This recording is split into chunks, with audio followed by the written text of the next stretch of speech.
بسم اللہ الرحمن الرحیم۔ السلام علیکم ورحمۃ اللہ وبرکاتہ۔ رب ذوالجلال کے بابرکت نام سے شروع کرتا ہوں جو دلوں کے راز خوب جانتا ہے۔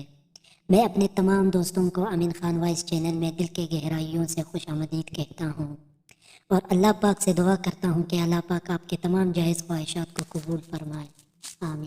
حضرت مولا علی رضی اللہ تعالیٰ عنہ کے خدمت میں ایک شخص پیش ہوا اور عرض کرنے لگا، اے امیر المومنین، میں نے اپنی بیٹی کی شادی کروائی لیکن چند ہی ماہ میں وہ شادی ٹوٹ گئی۔ آج کل لوگوں کا پتہ نہیں چلتا، بظاہر تو بڑے اچھے لگتے ہیں لیکن رشتہ رکھنے کے بعد اصل چہرہ ظاہر ہو جاتا ہے۔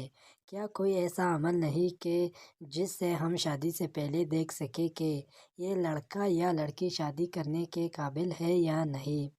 اس پر حضرت امام علی رضی اللہ تعالیٰ عنہ نے فرمایا، اگر تم اپنی بیٹی کے لیے رشتہ دیکھ رہے ہو تو تم لڑکے کو یہ دیکھو جو لوگ اس سے مرتبے میں کم ہے، حیثیت میں کم ہے، ان کی عزت ان کا خیال رکھتا ہے یا نہیں۔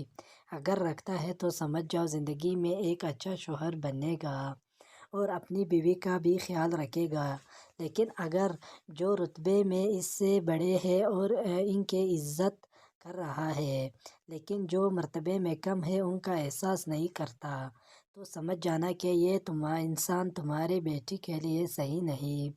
پھر وہ آدمی اور پوچھنے لگا، اے امیر المومنین، اگر ہم اپنے بیٹے کا رشتہ دیکھیں تو کیسے پتہ چلے گا کہ لڑکی ہمارے بیٹے کے لیے صحیح ہے یا نہیں؟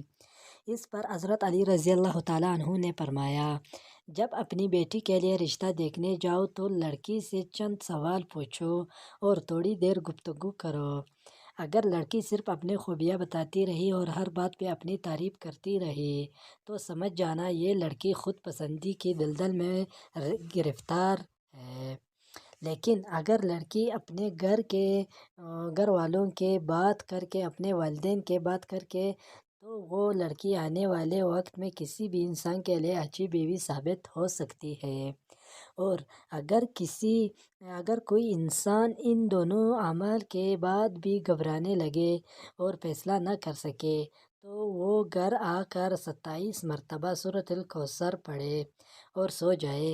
اگر خواب میں خوشحالی یا وہ لڑکا اچھے لباس میں نظر آئے یا وہ لڑکی اچھے لباس میں نظر آئے تو وہ انسان سمجھ جائے کہ یہ رشتہ مبارک ثابت ہوگا، لیکن اگر خواب میں آگ یا شیطانی مناظر یا خون اس لڑکی یا لڑکے کا خراب روپ دیکھے تو پھر وہ رشتہ بہتر ثابت نہ ہوگا۔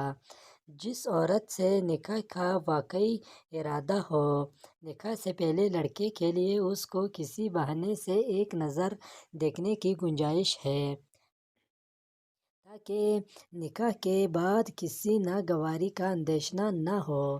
حدیث شریف سے اس کی اجازت صراحتاً ثابت ہے اور حدیث سے صرف ایک نظر دیکھ لینے کی اجازت ثابت ہے۔ تنہائی، خلوص یا باقاعدہ آمنے سامنے بیٹھنے کا حدیث سے کوئی ثبوت نہیں ہے۔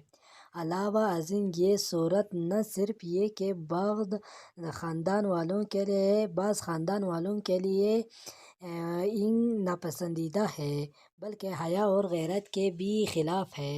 اگر کسی بہانے سے لڑکی کو ایک نظر دیکھنے کی صورت نہ ہو تو گھر کی جن عورتوں پر لڑکے کو اعتماد ہے ان کو لڑکی کے گھر بھیج دے تاکہ وہ اس کے صحیح صورتحال کا جائزہ لے کر لڑکے کو باخبر کر دے۔